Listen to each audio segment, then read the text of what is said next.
Sous le regard de ce rouge-gorge, c'est une tragédie qui se joue. Longtemps méprisés, ostracisés, les zones humides disparaissent une à une, victimes de l'homme bien sûr. Son urbanisation, son agriculture et avec elle l'avenir des oiseaux se retrouve en sursis. Dans le monde, on estime à 40% la disparition des zones humides. En France, c'est 50% depuis ces 30 dernières années. C'est énorme. Et en Vienne, Vienne Nature a mené une étude qui a montré qu'il nous restait encore 2/3 des mares dans la Vienne. C'est ça qu'il faut préserver. Les zones humides sont l'écosystème le plus productif au monde. 50% des oiseaux dépendent directement de ces zones humides. Ces réservoirs de biodiversité, quelques associations s'emploient à les défendre.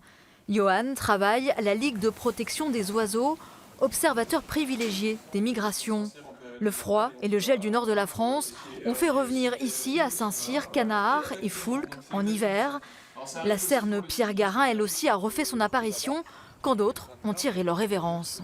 Aujourd'hui, si on prend l'exemple d'une espèce, par exemple pour le département, qui est le tarier des prés, qui est un petit passereau qui se reproduit, qui niche justement dans les prairies humides d'herbes hautes. Aujourd'hui, dans le département de la Vienne, on n'a plus ce type de terrain.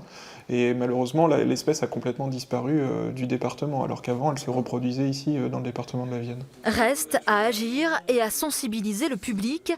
À l'occasion de la Journée mondiale des zones humides, plusieurs visites sont prévues demain à la réserve du Pinail et dimanche ici, au lac de Saint-Cyr.